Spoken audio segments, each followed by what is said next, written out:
Okay guys, ang mahal ng injector na to, 35,000 isa.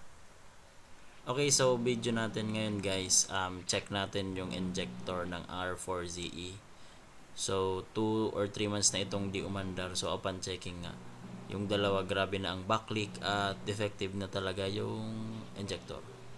So yan yung kasama niyang injector.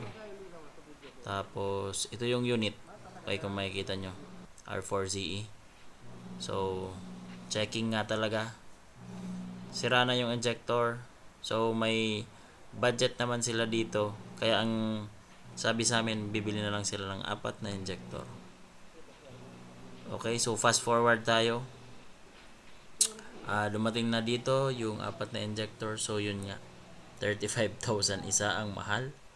So times 4, kayo na mag-compute. Unboxing agad, install tayo agad. Okay, tapos yan, checking ulit ng mga parts.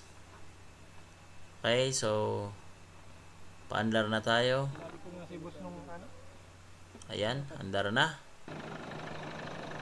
Okay, so injector lang naman problema nito, pero guys, wag niyong kakalimutan mag injector coding.